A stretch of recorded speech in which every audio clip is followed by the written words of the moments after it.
आइए हम लोग देखते हैं हस्तरेखा के बारे में। आज का हमारा टॉपिक होगा मस्तिष्क रेखा और विवाह रेखा। सबसे पहले हम देखते हैं विवाह रेखा, फिर इसके बाद आएंगे मस्तिष्क रेखा पे। आप लोग अधिक से अधिक सदस्यता लें, शेयर करें, लाइक करें और कमेंट करें। आप लोगों से अनुरोध है, रिक्वेस्ट है, आप लोग अधिक से अधिक सदस्यता लेंगे, शेयर करेंगे तो चैनल हमारा आगे बढ़ेगा, ग्रो करेगा और लोगों को भी इसका लाभ मिलेगा, ज्ञान मिलेगा। आइए सबसे पहले हम देखते हैं विवाह रेखा के बारे में। विवाह रेखा क्या होता है? विवाह रेखा आप देखिए, यहाँ पे ये जो लाइन दिख रही है ये विवाह रेखा है और 1 2 3 किसी के हाथ में एक रेखा, किसी के 2, किसी के 3। ये हृदय रेखा के जितनी पास होगी शादी उतनी ही जल्दी होगी। लंबी होनी चाहिए, अगर छोटी होगी तो उसका कोई मतलब नहीं है, वो केवल ऐसे ही है, बातचीत जैसे किसी के माध्यम से हो रही है, किसी से हो रही है, बस केवल बातचीत का एक माध्यम, आकर्षण का एक माध्यम हो सकता है, लेकिन वो शादी में परिवर्तित नहीं होगी। शादी में जो परिवर्तित रेखाएं होती हैं वो बड़ी रेखाएं होती हैं। कोई भी रेखा, जैसे मान लीजिए बड़ी रेखा बड़ी है तो ये शादी में परिवर्तित हो जाएगी। जो सबसे बड़ी रेखा होगी वो और जितनी ही हृदय रेखा से दूर होगी शादी उतनी ही दूर होगी। ये आप हृदय रेखा से और शादी की रेखा से आप देख सकते हैं कि किस उम्र में विवाह होगा। अगर मान लीजिए मध्य में है तो ये 25 साल की अवस्था में शादी दर्शाता है।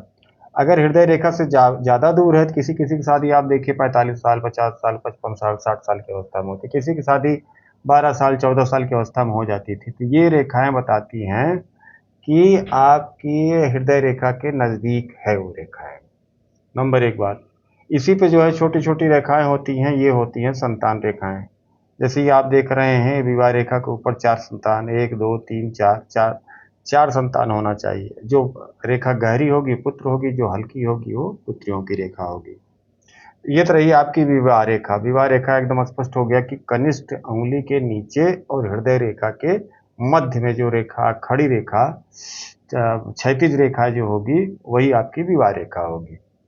अब दूसरी रेखा हम देखते हैं मस्तिष्क रेखा। क्या मस्तिष्क रेखा जो होता है वो शुक्र पर्वत से चलती है।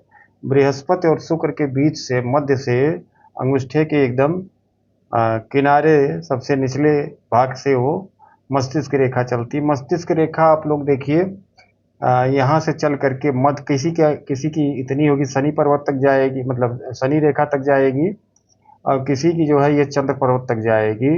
किसी की यह जो है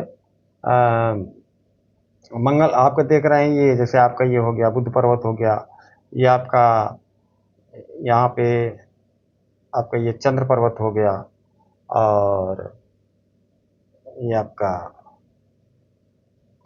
ये राहु वाला क्षेत्र हो गया, केतु वाला क्षेत्र हो गया। जैसे आप देख रहे हैं ये शुक्र पर्वत है, ये गुरु पर्वत है, ये सूर्य पर्वत है, ये विवाह, ये जो है आपका बुध पर्वत है, और यह आपका मंगल पर्वत है, जो मंगल पर्वत आप देख रहे हैं, और ये जो है ये चंद्र पर्वत है आप देख रहे हैं। तो ये मंगल पर्वत, बुध पर्वत, बुध पर्वत,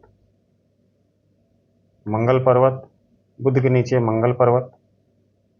आप देखिए इसमें से एक निशान भी लगा है, ये आपका ये है मंगल पर्वत है। ये आपका सबसे नीचे जो है ये आपका चंद्र पर्वत है। दो तरह हो, यहाँ पे उच्च मंगल होता है, यहाँ पे निम्न मंगल होता है।